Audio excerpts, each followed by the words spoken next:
मित्रांनो, सर्वांना सप्रेम जय भीम, नमो बुद्धाय. येणाऱ्या 14 एप्रिल 2023 आपण भीम जयंती अतिशय जल्लोषाने आपण साजरं करत आहोत.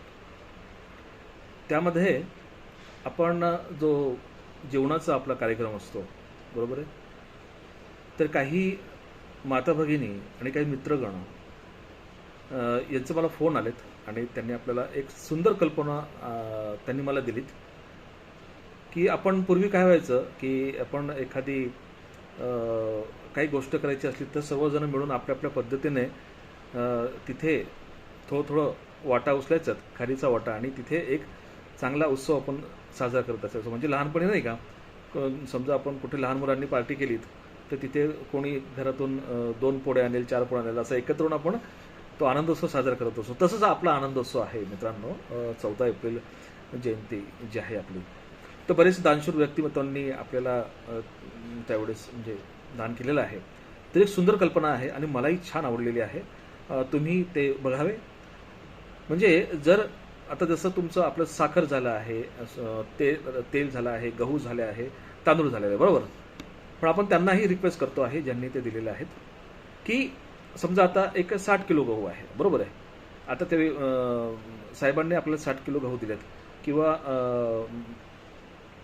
हिवराडे साहेब आहेत आणि दुसरे जे आपले तांदूळ जे आहेत नन्नवरे साहेब आहेत, बाकीचे आहेत सर्व, मेरे साहेब आहेत, उदयसिंग पाटील आहेत, ठीक आहे. तर यांना आपण एक कल्पना आपण करतोय की हे एक न करतात, म्हणजे पूर्ण एक वाटाणं उचलतात. बाकीच्यांनी समजा आता जसं तेल आहे तर 1 किलो सोयाबीनचं पाकिट येते, ठीक आहे, तेही आलेत तर that is well and good. म्हणजे त्यांचाही एक आनंद आहे की आमचाही ह्या उत्साहामध्ये खारीचा वाटा होतात. गहू आपण 60 किलो आहेत तर 1 किलो ज्याची इच्छा असेल त्याने 1 किलो जरी दिलेत तर असं म्हणून आपण, आणि बाकीचे जे उरलेले आहेत त्याच्यामध्ये मग बाकीचे आम्ही आहोतच, किंवा जे बाकीचे सर्व व्यक्ती आहेत ते आहेतच. त्याच पद्धतीने बासमती तांदूळ आहे. बासमती तांदूळ पण कोणी 1 किलो, अर्धा किलो असंही जरी त्याच्यामध्ये हे केलं तरी ते तिथे त्यांचा तो आनंद जो असतो तो अतिशय मोठ्या पद्धतीने त्यांचा आनंद आतमध्ये त्यांना झाल्याशिवाय राहणार नाही. तर त्यासाठीच ही संकल्पना अतिशय उत्तम मला मिळाली माझ्या संपूर्ण मित्रगण आणि माझ्या माता भगिनींकडून. तर त्यांचा मी धन्यवाद करतो, ॲप्रिशिएट करतो. आणि असं संकल्पना आपल्याला आपण राबवूया, जेणेकरून सर्व आपापल्या पद्धतीने, मग तर काही असेल तिथून येऊन आपण तो आपला जो महान मोठा सण आहे तो आपण साजरा करू.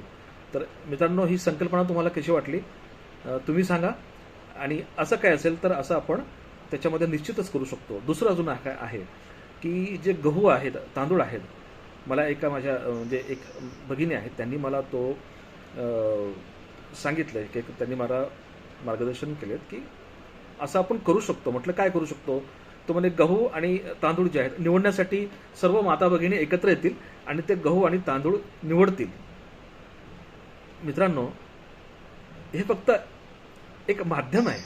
त्या गोष्टीमुळे आपल्या संपूर्ण माता भगिनी एकत्र येतील आणि तो म्हणतात नाही की आनंदाने आपण आपल्या बाबासाहेबांचा वाढदिवस आपण साजरा करू आणि एक वेगळं ॲटमॉस्फिअर तयार होईल. तर निश्चितच तुम्ही बघा ही संकल्पना कशी वाटली आणि तुमच्याकडनं मला रिप्लाय अपेक्षित आहे. Thank you very much. जय भीम, नमो बुद्धाय.